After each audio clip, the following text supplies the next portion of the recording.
Yeah. Welcome back to another Eagles pregame show featuring yours truly, Tone DeShields II from Chalk It Up Sports. And I'm joined by none other than the former Eagles running back, Markus Thomas. Coach Markus in the building from Pro Fan Talk. Appreciate him as always. Markus, how you feeling, brother?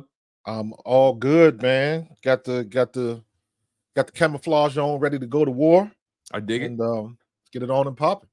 I love it, man. Eagles fans, y'all know what to do. Make sure you guys smash that like button. Make sure you guys are also subscribed to the show. Subscribe to all the channels, especially if you're new. We are live on multiple platforms. We are live on Pro Fan Talk YouTube channel. Make sure you guys go subscribe to him. We are also live on Chalk It Up Sports, the Facebook page, the Twitch page, the YouTube page. We're live in multiple locations. So just make sure you guys lock in on the content any way you can. And best believe the show is going to be available for you guys after the fact. We're always going to upload these shows onto Spotify after the fact within the hour to make sure you guys can double back and get your Eagles fix. So we appreciate you guys for locking in the way you guys have. You got a ton of options on this Sunday, this game day morning, and you still decided to kick it with us. It means a lot and goes a long way. So we're not going to waste any time. We're going to be here for about an hour, maybe less. You never know how the vibes may. You never know where the vibes may take you. But Eagles, Giants, the first divisional matchup for the Philadelphia Eagles. The New York Giants have already had 2 divisional games. They're 0-2 in the division right now.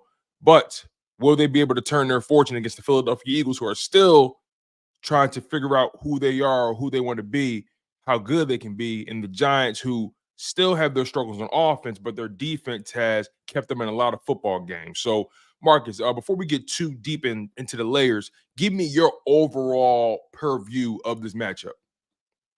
I think it's a good matchup. I think it's favorable for us. I think it's a good opportunity to solidify the fact that we are actually a good team, because this is where it's going to you either put up or shut up. And also, I think this is going to be the game that's going to either cement or dislodge Nick Sirianni. If they come out there and look like we ain't practicing a week, I'd be surprised if he makes it through the year. But if they, on the opposite side, if they come out and show that we can play ball and put up some points in the first quarter and dominate and show that we can be a dominant team on offense, defense, and special teams, all 3 phases, I think that'll quell down the fires a little bit. So it's funny. I still think we are in the exact same position we were last week and 2 weeks before that. Yes, we got good pieces. Yes, we got the players back. We got health back, and then we got some other players that got injured. So we're still in the same boat. But we did get our playmakers back. We had talked before in the past about Dallas Goedert not being healthy. The same big 3. CJ Gardner-Johnson, Avonte Maddox, Dallas Goedert. They haven't stayed healthy for a whole season for the last 3 seasons. So this is old hat for us. So we got new guys to step in. Calcaterra looked good last week. And looks like we're gonna have to do it again. Albert O. Looks like he might get some clock this week, so we'll see. But we haven't really gained any ground or lost any ground. And the fact remains that the Eagles still have to prove it in all 3 phases. And we haven't really done that yet. So now is a prime opportunity. We are a better Giants team, but the Giants are good enough to where it's not a rollover. And I'll tell you what, the Giants are a better team than Cleveland, and we struggle with them. Yeah. So they better be able to put the foot on the pedal today. You said something real key to me. You said the Eagles haven't gained or really lost any ground. And that's pretty much what a 3-2 record says about you, right? I mean, you're 1 win away from 4-2, which looks significantly better than 3-3. You feel what I'm saying? A 4-2 record looks good on a Monday morning. You mentioned some of the injuries, though. Dallas Goedert, a guy who struggled to stay healthy. You mentioned the big 3 with that. Avonte Maddox, CJ has played every single game. He has had his nicks throughout, but he's played every single game. Avonte Maddox, he's played every single game up until getting benched for DeJean, rightfully so, of course. But let's get to the most recent injury report. I'm going to pull up the Friday injury report because this is likely what we're going to be dealing with here. So Dallas Goedert with a hamstring. He's downgraded. He was downgraded to out. He's officially out for the week. Jordan Mailata, hamstring, out for the week. Eli Ricks and Byron Young. Eli Ricks is questionable. Byron Young is out. But Eli didn't practice. So 9 times out of 10, we won't see him on Sunday. But Sidney Brown, knee, full practice participant. Oren Burks, full participant with the groin. Jalen Carter with the shoulder. He missed the practice earlier this week. I think it was Wednesday or Thursday, but he still ended up practicing on Friday, and he's a full participant. Jalix Hunt, full participant. Albert O, full participant. What's interesting is with Dallas Goedert being out, we're definitely going to have an Albert O sighting. They're going to have to get creative with those tight ends. We know Grant Calcaterra isn't the best blocker. Albert O is a bigger guy, so maybe they can use him in some of them situations. How successful will their running game be without Mailata and Goddard? That'd be something to watch as well. Darius Slay, he was questionable all week, still is questionable, but he was a full participant, so it's likely we'll see him. Anea Smith, ankle, he was a full practice participant. And Milton Williams, he was dealing with something earlier this week as well, but he's been practicing fully since then. So not the worst, but not having Jordan Mailata in the rotation and Dallas Goedert definitely hurts you. But I think the biggest loss, obviously, is Jordan Mailata at left tackle. Refresh my memory. I'm unsure if they've decided who they're going to go with. Is it going to be Fred Johnson? That was my understanding. I don't know if anything has changed. I haven't heard anything. I saw Lane Johnson tweet something like a day or so ago saying Johnson and Johnson. So, okay.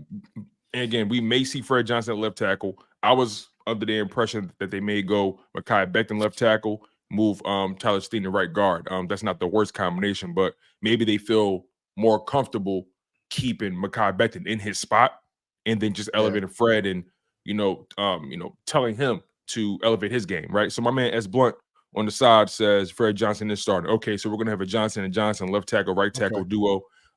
Fred Johnson has a tall task ahead of him. He's going to be facing Brian Burns. Normally, Brian Burns is lined up over the right tackle, but Kayvon Thibodeau is out with a wrist injury. He's on IR. They're also missing Andrew Thomas. They're starting left tackle for the rest of the season, so that's a big loss for them. So both teams are missing their superstar left tackles, and both left tackles are going to have the feeling is going to have a tough day, a tough go of it.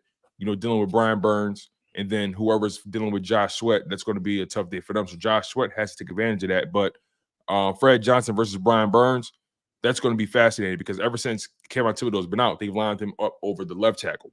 Right. So we'll see how this thing goes with that. But that's your injury report, Philadelphia.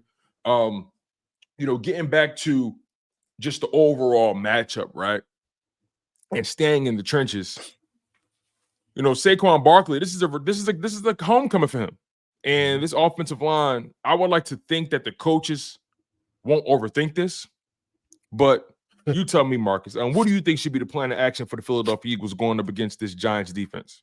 Run it until they prove they can stop it. But that's my logic at any game. Just to backtrack a little bit, I'm still waiting for Fred Johnson to disappoint. Hasn't happened yet. So I don't see any reason going to left tackle he should have any problems.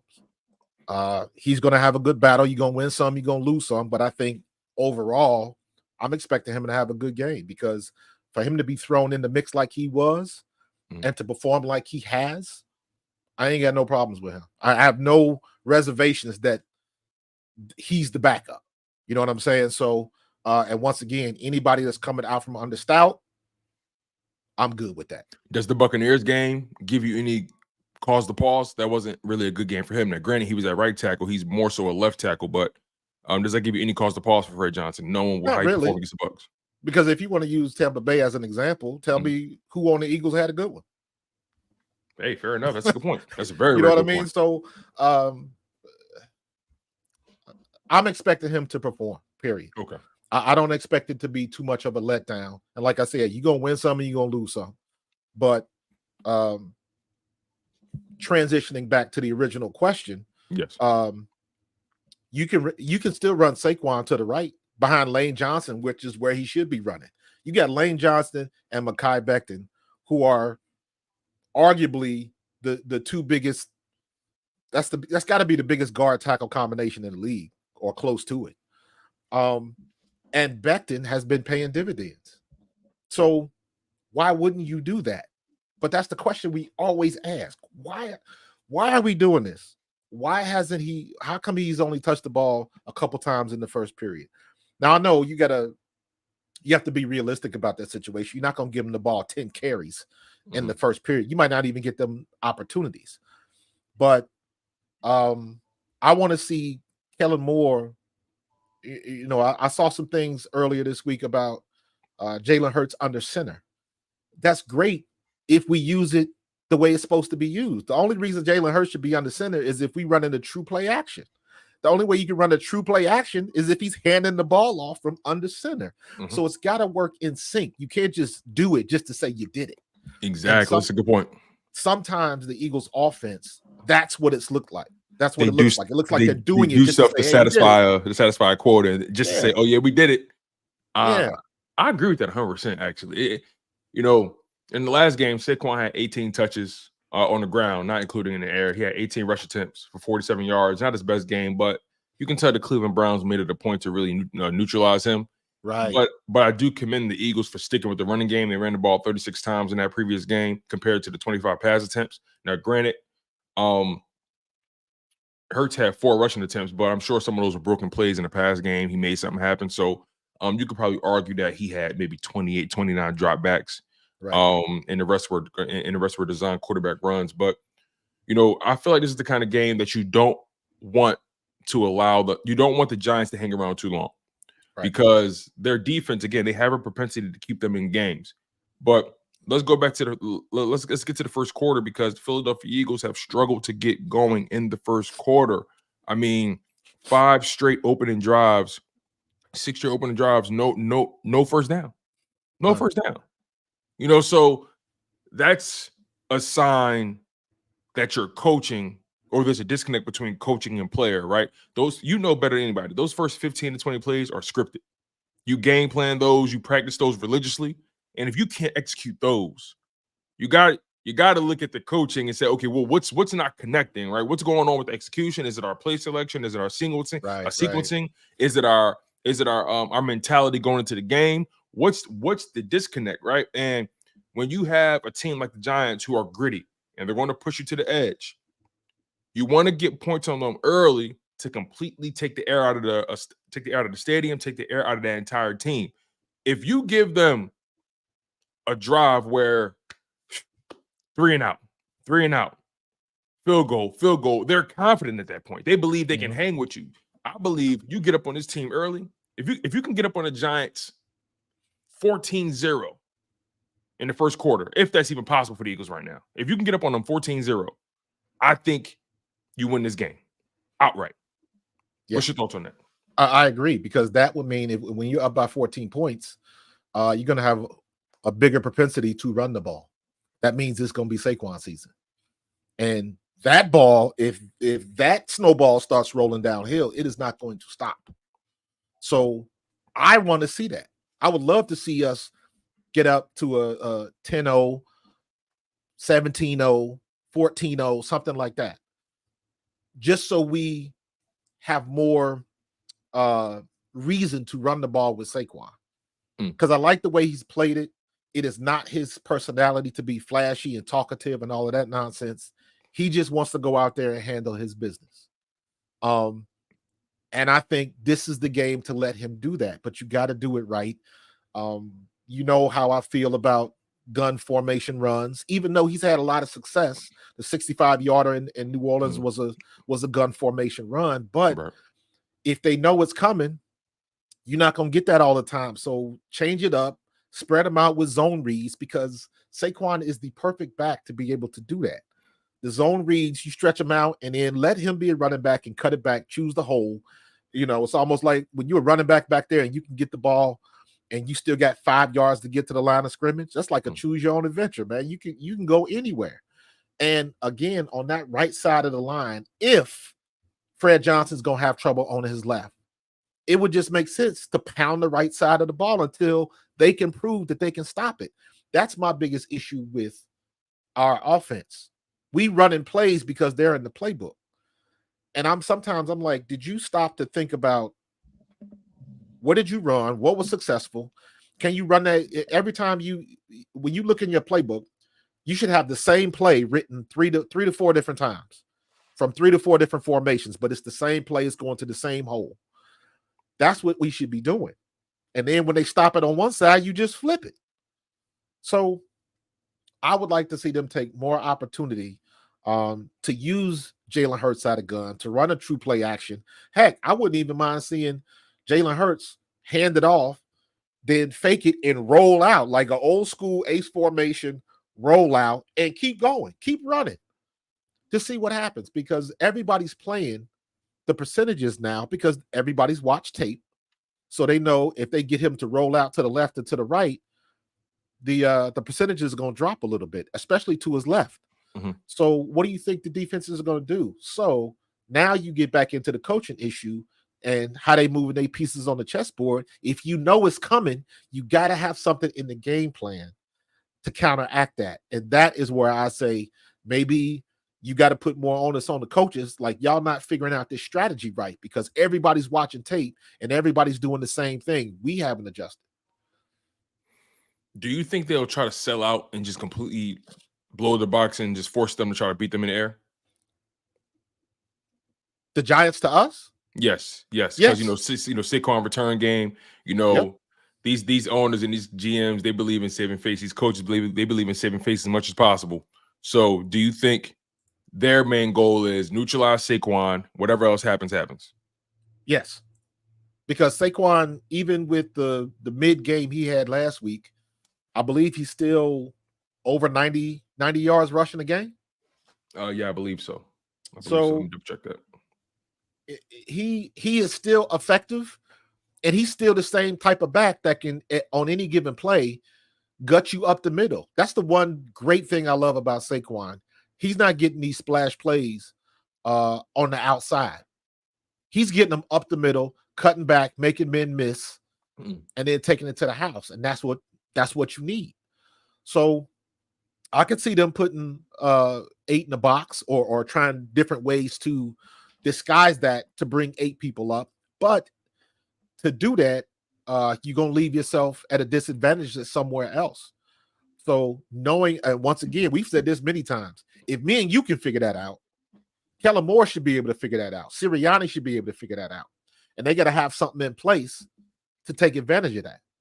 So I still think they need to, there's been a lot of news about Jalen Hurts not throwing across the middle. Mm-hmm.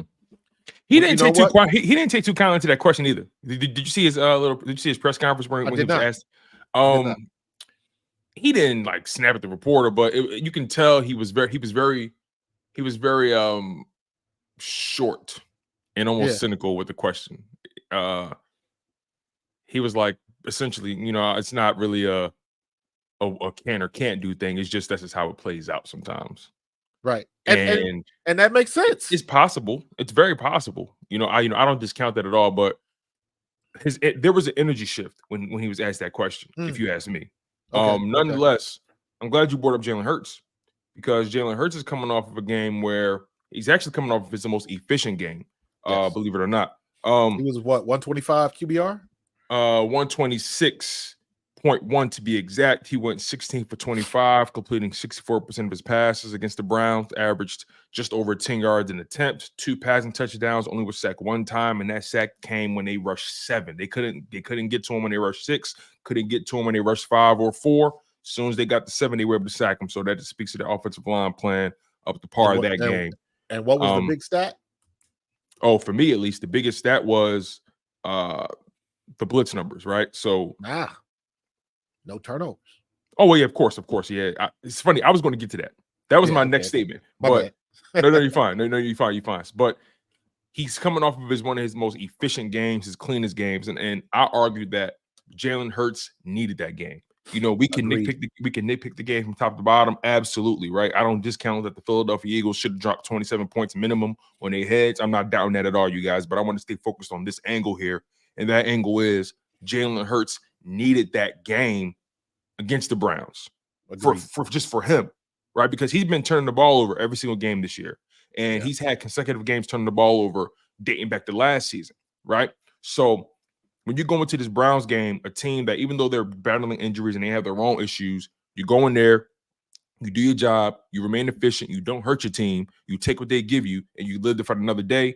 That's the maturity, right? And coming off of the bye week, that was also encouraging, telling me that he really made it a point to say, you know what? Let me stop overthinking this game. I'm a little too tight. Let me just take what they give me. We got 60 minutes of football to play. And I really appreciate that game from him for another reason, for the simple fact that, you know, when you're dealing with a turnover issue, and you play running back, right? When you're fumbling the ball or you're struggling with fumbling the ball, getting through one game without a fumble, your goal is to try to string those together. Yeah. So you can stack the days of confidence, so you can kind of shake that bug off you, right? I've always said, Jalen Hurts, if you can string together 3 to 4 games of no turnovers, I'll take that turnover machine name off you easily. Absolutely. Because I think that it's something that you have to, when you're dealing with turnover issues, I think the first thing you need to do is go back to the basics. Go back to the fundamentals. Stop overthinking it. Stop trying to be Superman and say, you know what? Boom, boom, boom. It is what it is. Live with it, live with it, live with it, die with it, live with it. And in that Browns game, Jalen Hurts did just that. One stat I want to give you is, you know, according to Next Gen Stats, he went. Oh, I'm sorry, I take that back. According to Next Gen Stats, Hurts was blitzed a season high 53.6% of the time against the Browns, and he went 6 of 12, 405 yards, 2 passing touchdowns. Right. I mean, I appreciate how sharp he's been against the blitz. I really, really do. But again, not turning the ball over in that game. Did you see any signs that encouraged you, not just about the offense, but about Jalen Hurts going forward? Again, we know they should have put up more points against the Browns, but what did you pull from that Browns game that could translate into this Giants game? Him just being confident. Not that I thought that he didn't have the confidence. I understand what happens in the game, and the one thing I always say is you got to remember that the other guys get paid too. You know, they've been studying film just like us. So the chess match is always going to be at a premium. So for him to be able to operate, especially under the blitz like that, now you know he can handle it. He could have handled it before, but I just think the game plan wasn't there. So it looks like you get over that hump. It would not surprise me in this game if he addresses the whole over the middle thing, because now that AJ is back, and just from, you know, my opinion, AJ is the go across the middle guy, because AJ is the yak yards receiver. You saw it in the last game. You get him the ball, he breaks a tackle. Yeah, he had 9 targets. He had 6 receptions on 9 targets, 116 receiving yards, a touchdown, averaged just over 19 yards of reception. Longest catch of the day was 40 reception yards. You know, the bomb, the dagger that ended the game. Yeah. AJ makes life easier for sure. Absolutely. And to be quite honest, I didn't like that pass, to be honest with you. Yeah, I didn't really. Yeah, I didn't like that either. That was like the Atlanta game. Yeah. It's like, oh yeah, you caught it. Okay, so we're excited. It's sexy, but when you think about the logic of it all, it's like, nah, that's not what you want to do. Yeah, that's like a 15% percentage of completion or something like that. Maybe less, like low percentage, man. So, but that's what we've been missing since he was gone. And what can you say, man? I mean, it's like, you know, when Brady was throwing the Moss, just throw it up, he gonna catch it. So you're not gonna take that away from Brady, or take that away from, you know, whoever Moss was catching passes by at any particular time in his career. He was just that good, and AJ Brown is like that. So when you take that type of weapon away, yeah, you do have to take it into consideration. But Jalen has to be smart enough to find different ways to spread the ball, and that was, in my opinion, what he was struggling with, especially after Devontae went out too. So now you got both those weapons back, and immediately it starts paying dividends. And it's like, okay, you got the band back together, everything is working, and I'm expecting to see AJ Brown come across on a slant. I expect them to do the rub play again, because that's been working. They've been actually executing those to perfection this season. years past, they have struggled with that. I mean, tremendously. They've struggled with that, like bad. Like it seemed like we were the only team that were unable to execute those rub routes. Yeah. And it seems though every time they've attempted it, they've executed it to perfection. You're seeing the tight end or the receiver just take that one step in and cut out to take the defender off his path, and it's been working, man. Got to give credit to Aaron Moorhead for coaching those guys up, preparing those guys. Got to give credit to the tight end coach as well, making sure his tight ends are ready to do that job as well. There have been little things about this offense that the details that have been, encouraging. Again, like you said, the rub routes, that's something they've struggled with. You got AJ Brown back, Devontae Smith back, obviously. Gurren Kakatera is going to have to step up. What are you looking for from a Gurren Kakatera in this type of game? Do you think he can leak out and kind of do what he did against the Browns? Yes, I do think he can. I think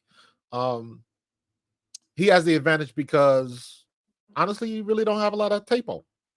So is he that fast?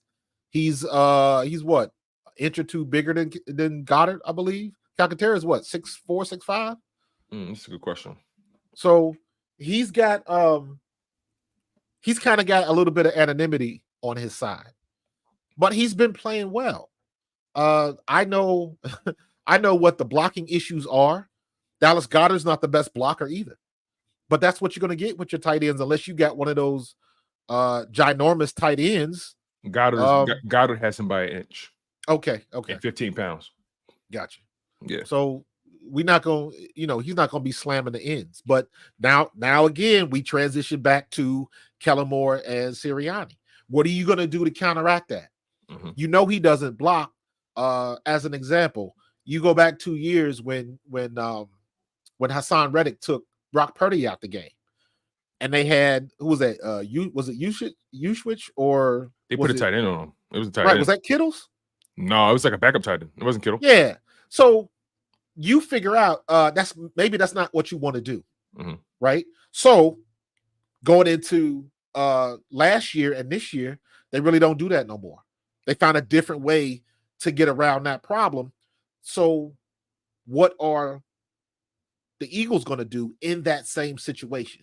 The blocking is compromised, mid at best.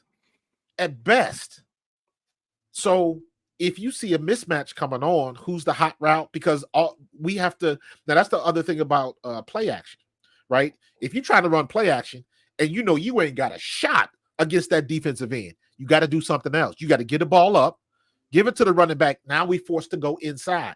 Or you're going to have to hit a hot route, a quick slant, something like that. You got to find a way to counteract that. And the biggest thing in that equation is when you're looking at the stats and Jalen Hurts is holding the ball for just over 3 seconds, that's a half a second too long.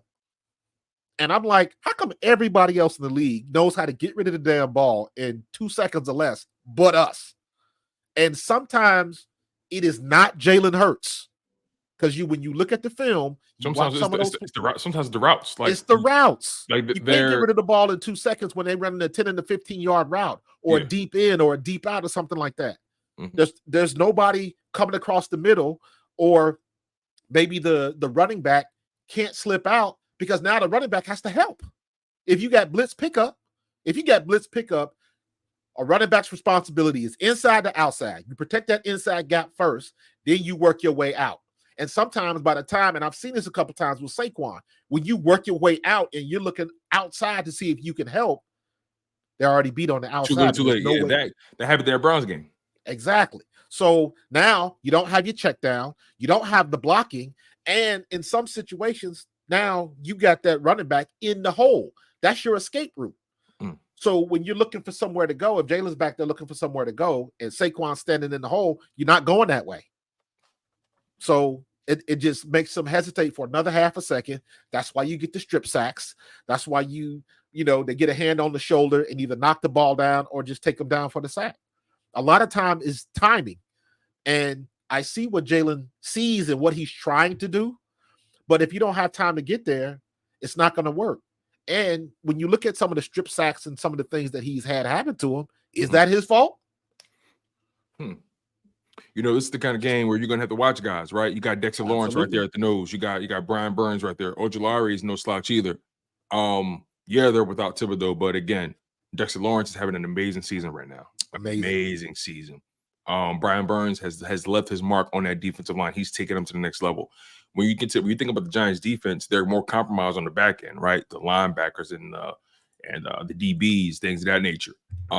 So they rely heavily on that pass rush to wreak havoc. If the Eagles offensive line can hold water against this Giants pass rush that leads the league in sacks, then I think the Philadelphia Eagles should have no problem winning this game. What is Fred Johnson's? How long has he been in the league? That's a good question. Fred Johnson. Let me double check this right here. So Fred Johnson, apparently, he started with Cincinnati. Yeah, he was sixth season. He must have came in undrafted. He went to Florida. So this is his sixth. This is his sixth season technically. Okay, so this is, in my opinion, this is going to be a career-defining moment for him. Yeah, this is the kind of game that can make you money or lose your money. Brian Burns, you got this game, even if you give up one sack. If he plays well against Lawrence, that's going to solidify him. The Eagles will sign him and keep him around because he's a certified backup that probably could be starting for somebody else. And Stoutland loves that stuff. Or they'll use, Dexter Lawrence will, use him like a punch bag. I don't think that's going to happen, but I'm curious to see how Cam Jurgens handles Dexter Lawrence, because he lines him over the nose. Cam is small, not a big dude. So I like Landon, Cam, man. Cam has been playing well. No, he has. I mean, he has his occasional bot snap, right? But they got Cam insulated with those two twin towers with Landon Dickerson and Mekhi Becton. So even if Dexter Lawrence gets a step on Cam, he still has to deal with Mekhi maybe chipping or getting hands on him more if it's Landon Dickerson. This is going to be fun to watch in the interior, right? I know Brian Burns on the edge going up against Fred Johnson is going to be something we're going to be locked into, but I'm really going to pay attention to Cam Jurgens and just how he's snapping that ball. If he's not stepping the ball well, then that means he's focused too much on the guy in front of him than getting that ball to the quarterback. I want to transition to the defensive side of the ball for the Philadelphia Eagles. We spent a lot of time on the offensive side, right? We know we got to watch Dexter Lawrence, Brian Burns. If the game begins and ends in the trenches, Jalen Hurts, let's see if we can string another performance together, another clean performance together. Again, as of right now, I'm not looking for Jalen Hurts to give me 400 passing yards and 5 touchdowns. I need Jalen Hurts to play clean for right now. Just be clean. And then we can start saying, okay, Jalen, you got to start taking games over. But I need you to be clean at least in this game. That's my benchmark right now, because we're trying to, at least for me, I like to meet the quarterback where he is. So he's struggling. He's been struggling with turning the ball over. Okay, let's go back to the basics. Let's just play clean football and win the football game and do what we got to do. But let's transition to the defensive side of the ball for the Philadelphia Eagles. They're coming off of a strong game as well. Still gave up 100 yards rushing on an average 4 yards a carry, 25 attempts. But that defensive line got 5 sacks on the quarterback. They didn't allow the running game to kill them too much, and they were tackling very well, sideline to sideline. A lot of names, a lot of guys stood out in that regard. Zach Bond, Cooper DeJean stood out in that Browns game. Guys like that. Quinyon Mitchell almost had an interception. So guys were playing well, and that defensive line played very well in the pass rush as well. Give me your thoughts on this defense right now, what their trajectory is, how you anticipate them performing in this game. Just give me your overall thoughts before we get too deep into the layers. Sometimes we kind of bipolar. Immature, I call it immature. Yeah, the Saints game, we like, that's what we're looking at. Then Tampa Bay comes down and it's like, what are y'all thinking? Yeah. You know what's funny? Yeah. Somebody said, and I'm going to cut you off. Somebody said this, and I kind of agree with them a little bit. They said something along the lines of, there are some defenses out there, or remember last season with the Philadelphia Eagles, we weren't getting any good games defensively. No. They were just bad defensively all the way around. I mean, maybe you could look at that Dolphins game, maybe, but if you really watch that film, they got away with some stuff. They were just not a good defense. They couldn't string any games together. So far this year, we've seen through 5 games, we've seen 2 good defensive games, maybe 1 mediocre one if you want to look at the Green Bay one, and then another mediocre one against the Falcons and a terrible one against the Buccaneers. I say that to say there's clearly signs of life there. There's signs of life there, but can you be consistent? Can you be mature, right? And not allow your previous performance to affect the next one? Can you just focus and do your job, right? I think that's what's a little encouraging about the defense, the fact that still there's signs of life and there's something that they have. They just got to harness it and be able to streamline it or mass produce it, so to speak. That's a good way to put it. Streamline it. They've been playing better. We had a Nolan Smith sighting. We had a Bryce Huff sighting. Hey, listen, 4-point stance. First game he played 4-point stance, and now you saw what the player can be potentially. So there you go. There you go. So keep, don't try to reinvent the wheel. Don't just keep doing what works. And I've heard some talk about this is what Vic Fangio is. He makes adjustments, after the first 4 or 5 games, and now you start seeing a little bit of a difference. And hopefully that's where we are right now. We thought so much of Thomas Booker a couple games ago, then all of a sudden he's ghost again.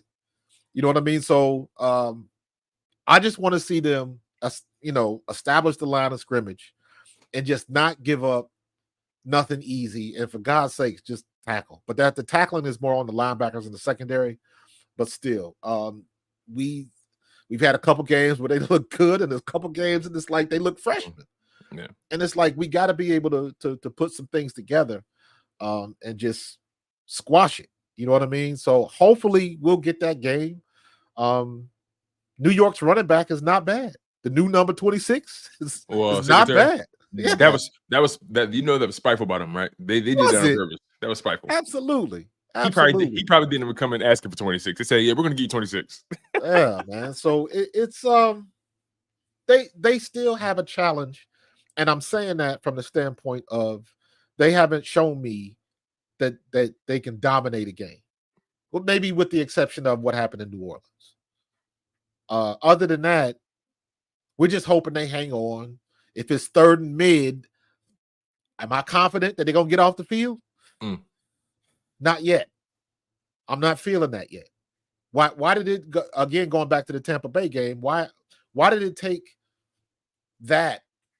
How long does it take to figure out, okay, Baker Mayfield's getting rid of the ball quick. You're going to have to come up and play them receivers man-to-man. Yeah, that's a good point. It's a very good point. It took a whole week for you it took a bye week for you to figure that out? Right. And it shouldn't. And that's why, and then the whole situation with Sirianni saying, yeah, I'll call that play, and then Vic Fangio was like, he ain't really called it. I mean, I was like, huh? Yo, I'm confused now. Nick got to stop talking about what he's doing and not doing, bro. Just be you, bro. Stand 10 toes in whatever you're doing, dog. Like just. You know what he sounded like? He sounded like that kid in high school when you had to do a group book report, and he didn't do nothing. And then when you get up in front of the class, they ask him a question. Yo, that's funny as hell. Oh my. Yo, I've been in that situation one too many times, man. Well, he didn't help. He just put his name on the paper, and it's like it's almost like he's trying to say something just to say something. Yeah. And in his mind, he thinks he's taking the heat off of the coach, and it's like, no, you're not doing that. You can't. You might have been able to get away with that in the 90s and the 2000s, but with social media and everybody can watch an all 22 tape, and you can't do that because we watch film too. Yeah. So. I don't know what he's doing. I still say he gonna mess around and get himself promoted to fan if he keeps doing what he's doing. And like, dude, all you got to do, say what it is, keep it short, sweet. But it seems like sometimes he can't get out of his own way. And yeah, I know that the fellas like when you raising hell on the sideline, but the optics are not good, especially when you barely getting by the damn Cleveland Browns. Mm-hmm. I agree, man. The Giants offense, yes, they got a good defense, but the offense still has its fair share of struggles to put up points on a consistent basis. So that's something that bodes well for the Philadelphia Eagles. Daniel Jones is liable to give you a turnover, right? So could this be a game where Vic Fangio picks up where he left off from last week? He plays a little bit closer to the line of scrimmage, right? He puts the onus on his defenders to play a little bit more man-to-man. They played their most man-to-man ever in that Browns game. I mean, Yeah. I'm pretty sure that was not on the bingo card for the Cleveland Browns when it came to game planning for the Philadelphia Eagles defense. They played man-to-man, 40% of the time? Or damn near 50%. It was, I didn't see that coming. So again, kudos to Vic Fangio for making the adjustment. I think that's the most refreshing thing about this defense, that you're always going to go into a game and say, okay, I know Vic Fangio is going to do something slightly different, something. And then the question is, where is it going to come from?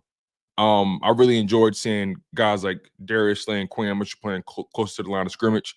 I really enjoyed seeing what Cooper DeJean was able to do, right? Cooper DeJean, I feel like he probably benefited the most from that Vic Fangio scheme this past Sunday. I mean, he was just flying sideline to sideline. He was everywhere. I mean, they used him in pass rush situation. He was dropping back. He was tackling well in the run game. I mean, he was just everywhere. I mean, you can make an argument that he created the opportunity for at least 2 or 3 of those sacks.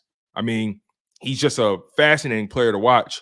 I think he has potential to be the most versatile or the most dynamic player on the Eagles defense if he continues on this trajectory that he's on.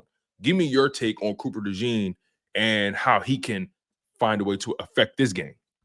I think Cooper DeJean has been as advertised in his role, and I think he will only get better the more snaps that he gets.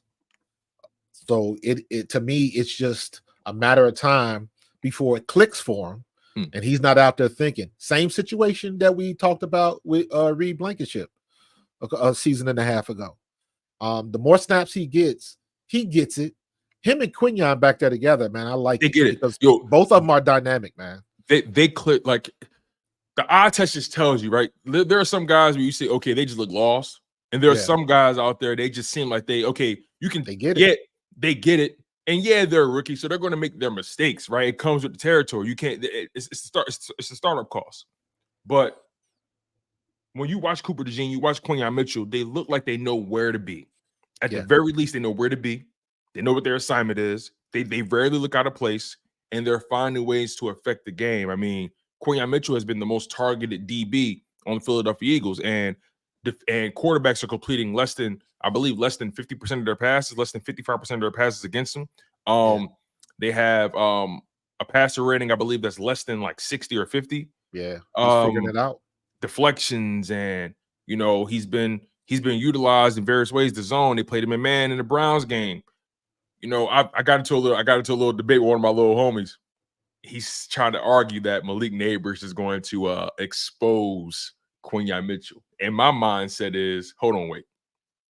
Quinyon Mitchell has had to deal with Mike Evans, facts, Chris Godwin, facts, Rashid Shaheed, Chris Olave, Romeo Dobbs, Christian Watson, Drake London. He's had to deal with all these brothers. And you mean to tell me Malik Neighbors is going to crack the code all of a sudden? Malik Neighbors doesn't scare me. Malik Neighbors is a good receiver, but he's not. I like Malik Neighbors, by the way. Yeah, but I'm not worried. It's less about him, more about like, come on, really? Like, exactly. Come on. He's not Amon St. Brown. You know what I'm saying? Like, come on, he's not Randy Moss. He's not at that level. He's good, but he's growing. He's not there yet. Yeah. And I would say the same thing about Quinyon Mitchell. Right. He's cool. So, he's good, but he's growing still. For a rookie, he's playing very well. Very well.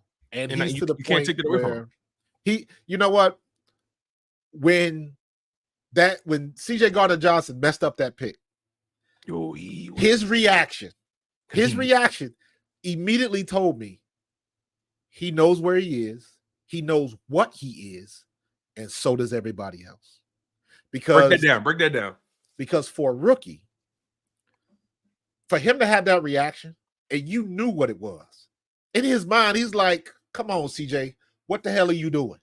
That was my ball. Why are you That was going on in his head. I don't know if he said it, but just by his reaction and his, throwing his hands up, he looking at CJ Gardner-Johnson like, really, dude? So to be able to even do that to a veteran, where you can look at the veteran and your body language is like, really, dude? Really? To have that, to be able to have that type of body language means he knows what he is, he knows where he is, and he understands it, and so does everybody else. Because I guarantee you, they talked about that play in the meeting rooms. And I would probably go so far as to say that CJ Gardner-Johnson probably had to apologize for that. Because that was his ball. But I'm not going to blame CJ. He's not looking to see what I'd rather both guys go for it than nobody. Because sometimes you can look at the one guy and say, "Oh, he got it," and he looking at you like, "Oh, you got it." And next thing you know, nobody got it. So I do appreciate the fact that both players were attacking the football. Right. But just to see that reaction out of him. Selfishly, Quinyon Mitchell should have got that. Yeah. And to see that reaction out of him from CJ, because CJ's got that very aggressive attitude. He was on the ground like he's not the guy to play with. You know what I'm saying? So to go at somebody like that, for a rookie to go at somebody like that tells me a lot. And they respect him a lot. You know what I mean? So I think he's just getting ready. I think Cooper DeJean is on that same trajectory. Yes. And not for nothing. Man, I want to continue to see Kelee Ringo in there lighting folks up. Yeah, he came in because Slade went out in the third quarter, and then we saw a little bit. We saw Isaiah Rodgers for like one play, two plays, but then Kelee Ringo was really in there for the most part, and you saw the clear difference in between how they play the game. Kelee Ringo, he's the bigger corner. He has, in my opinion, he's just as fast as Isaiah Rodgers. Maybe not as fast, but he's right there. Well, he's fast, it's funny you say that because I remember I did a little video about his hit on Pierre Strong. Right. And then, of course, all of the YouTube stuff pops up, and I see a video of his combine tape, and I'm like, damn, did I just totally forget that Kelee Ringo ran a 4.26? I did. Oh, shit. I forgot how fast he was. Yeah, I thought he ran a 4.3. I said, what? And I'm like, okay. That type of aggressiveness with that size and speed is what we need. You talk about Kelee Ringo, Sidney Brown is back, Quinyon is back there, Cooper is back there. The young guns in our secondary are nice. Gotta let them the go. more snaps that they get together, the better it's going to be. We already know, as much as I love Slay, we already know this is probably Slay's last year. He's on his way out. Agreed. So you know what, Slay? I'm gonna take you at your word. Get these young boys ready to play because they bubbling up and they ready to pop. Yeah, they all of them. And the more time they get on the field together is gonna make them better and better and better. Because think about it like this: you got somebody at every level. You got Reed Blankenship, undrafted free agent. So his attitude is you got to grind for everything because nothing is given. Quinyon Mitchell is the top pick. Toledo, though, you got to grind. Toledo, right? Underestimated, undervalued, slept on because of the school he went to and the people he went up against. Yeah. So he has a chip on his shoulder as well. And a lot of people don't talk about it enough, but Quinyon is a high character guy because he could have went to LSU and got paid, but he chose loyalty and to the guys that got him in school, and that's why he stayed at the guys that developed him, the guys that helped him stay in school. Yep, exactly. Absolutely. Because I think he had grade issues from high school, but then and he mentioned how a lot of teams just backed off of him. He said Toledo, they never backed off me. They gave me the resources, they did everything they could to make sure I got where I needed to be, and he stuck with those people. I respect that. Yep. So Kelee Ringo played at a big program. You know what I mean? And Sidney Brown was as advertised last year until he got hurt. Yeah, he played under Lovie Smith at Illinois. Yeah. So he's a Lovie Smith recruit. You know what I mean? He plays fast, he hits. Yeah, man. Yeah, I'm really excited to see what these young guys can do. I'm curious to see how Vic Fangio gets all these guys on the field. Knowing what we know about the linebacker room, though, Zach Bowen, I feel like he's been the most consistent linebacker on the football field. He's been much more than advertised. Nakobe Dean has been the more inconsistent one. You made a video though breaking down why you're higher on you're still on the Nakobe Dean train to an extent. Yes. Give me your perspective on Nakobe Dean and if Vic Fangio is going to try to limit his snaps on the field. Do you see Vic Fangio, bringing some big nickel situations, keeping Zach Bowen as his sole linebacker in the dime sets, right? Just give me your perspective on Nakobe Dean and if his role is going to be diminished, grow, finessed? Just give me your thoughts on Nakobe Dean right now. It's possible. I like Nakobe Dean because I'm a big fan of hustle plays. Sometimes you don't have to make the play to make the play. And I've seen enough plays from Nakobe where he is past the line of scrimmage. The ball is behind him going in the other direction, and he will turn around and still make the tackle. That's straight up hustle. I've seen 2 or 3 plays this season where he is blitzing. The quarterback gets the ball off, and he is at least 4 to 5 yards past the line of scrimmage in the quarterback's face, stops, turns around, gets to the ball carrier, and makes the tackle. That's straight hustle play. So for me, I will take that every time because that's the type of stuff that's going to show up on tape because everybody's going to get burnt at some point in time.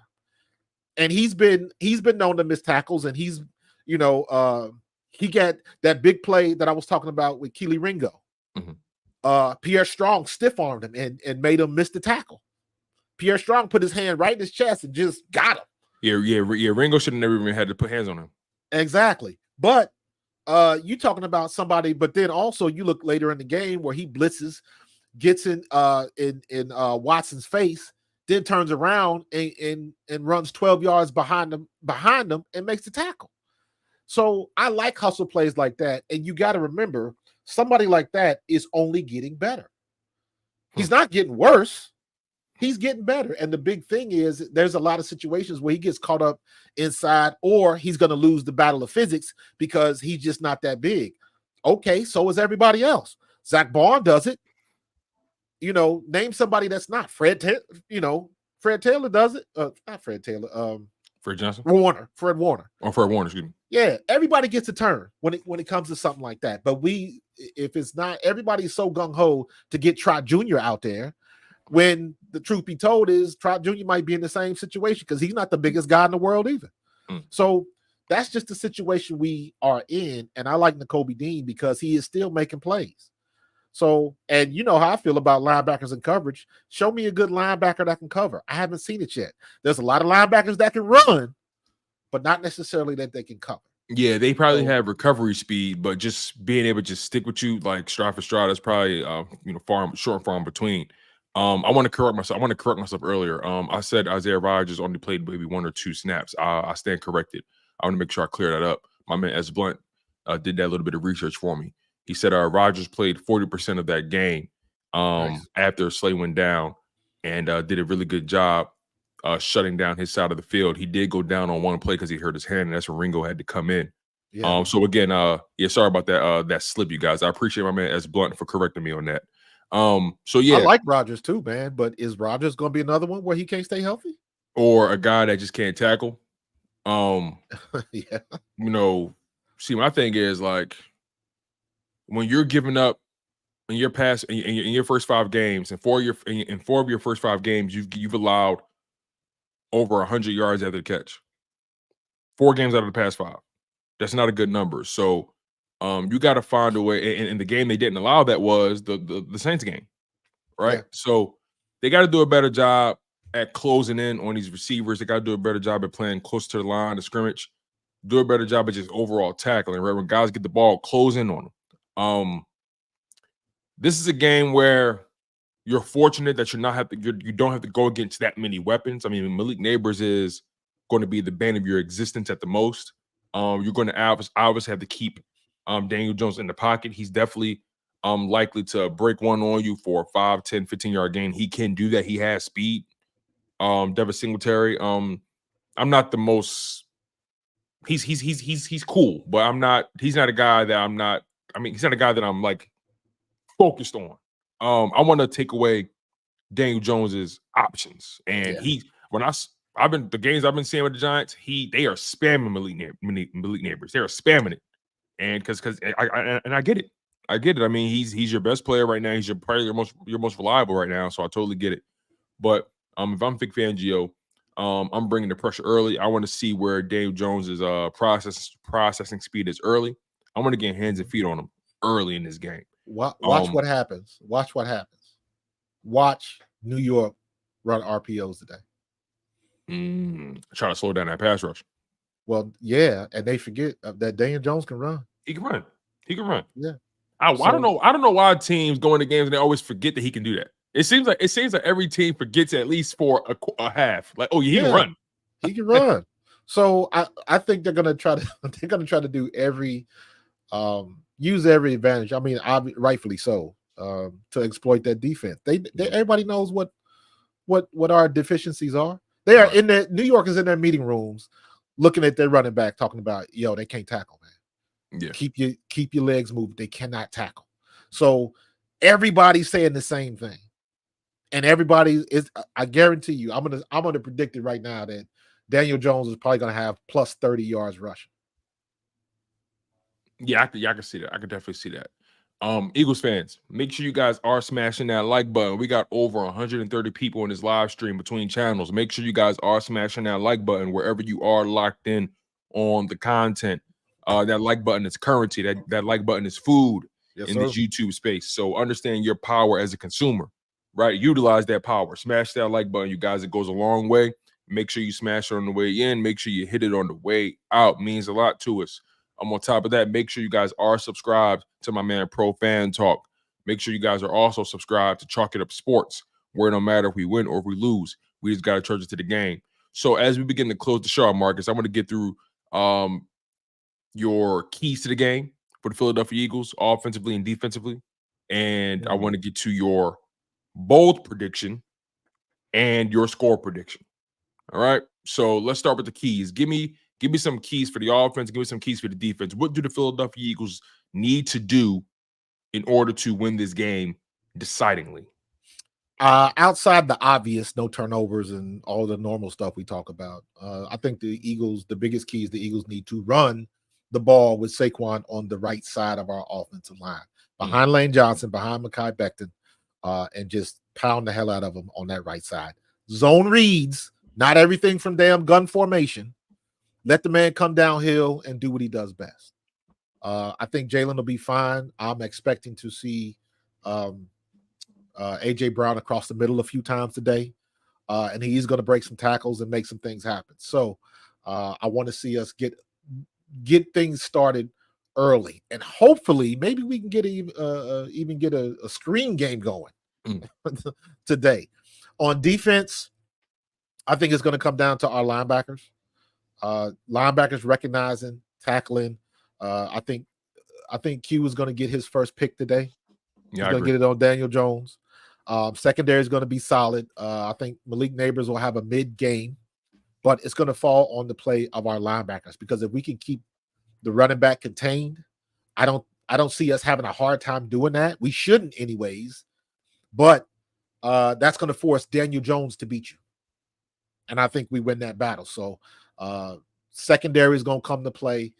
Linebackers, I need to see. I'm good with Zach Bond. N'Kobe, I think it's on N'Kobe to show up in those passing situations. And third and mid, get off the field. Defense has got to get off the field. And also, we didn't even talk about it tonight, man. Like, listen, man, no brain dead situations on special teams, please. Yeah, man. We've had they have 2 games back to back where they have a boneheaded play, be it Isaiah Rodgers running into Cooper DeJean, or allowing Myles Garrett. And look, Myles Garrett performed a very remarkable play. Got to give credit to him too. I mean, what do you do when a guy can jump that high, right? I mean, jump that high, man. Right. But it's always ever since the Super Bowl, it was like we always get burned on some crazy special teams play. Yeah. But in any case, just Eagles got to handle their business. Linebackers got to tackle and get off the field on third down. That's nothing mind blowing. We say the same stuff almost every week. Yeah. And I tend to agree with you, everything you say. You laid it out pretty much perfectly. Before we get to the bold prediction and the score prediction, just to remind you guys about the where are we? The injury report. Once again, Dallas Goedert, Jordan Mailata out with hamstring injuries. Eli Ricks likely will be out as well. Byron Young is also out, the D tackle with a hamstring. Sidney Brown, knee, he's active. Oren Burks with a groin, active. Jalen Carter with a shoulder, active. Jalix Hunt, active. Albert O, active. Darius Slay, he's questionable, but he's a full-time participant in practice, so likely we'll see him active Anaya Smith, Milton Williams, active with ankle injuries, respectively. So, this is as good as it gets, Philadelphia. Yes, you ain't got Mailata. Yes, you ain't got Dallas Goedert, but you could be worse off. You could be missing AJ Brown and Devontae Smith. So, so let's just take the good with the bad. All right. Do you have a bold prediction for me, Marcus, for this game? Anything on either side of the ball? Just like I mentioned earlier, I think Quinyon is going to get his first pick. I think we're going to get Daniel Jones tripped up, and he's going to make a mistake, and Quinyon is going to take advantage of it. I would love to see Sid get in there and get one, but we'll see. Yeah, that's about it. I want to see Saquon get plus 100. Okay. On the ground, not total. On the ground. I want to see it on the ground. I agree 100%. If I had to give you a couple bold predictions, one, Bryce Huff ends the game with 2 sacks. Nice. That's a bold prediction for you guys. Nice. I really think we're going to see a different version of Bryce Huff going forward. I think Vic Fangio I think Vic Fangio got out of his own way and said, you know what, this kid's a 4-point stance guy. Yes, I tried to turn him into something else. Yes, I tried to get him comfortable doing other things, but look, he's a 4-point stance guy, and I have a hard time. I have a hard time believing Vic Fangio is going to look at that film and say, okay, the guy I saw against the Browns. All right, let's see if I can get him confident enough to be that guy that I saw in those first 4 games in the 2-point stance. Like, nah, he's a 4-point stance guy. Right. 4-point stance guy. Don't overthink it. Let him do him. Don't make it complicated. He showed you it was such a stark difference in his performances. So Vic Fangio, you got to look at the film and say, you know what? All right, it is what it is. It is what it is. I'll make the adjustments. You know, I'll make sure I got maybe a linebacker or a slot guy, you know, in his area. You know, because I can't drop. I'm not going to drop him back. Maybe if I do it, to freak it up a little bit. But 4-point stance all day with that man. 4-point stance. So my bold prediction, one of them is Bryce Huff ends the game with 2 sacks. Another bold prediction. Grant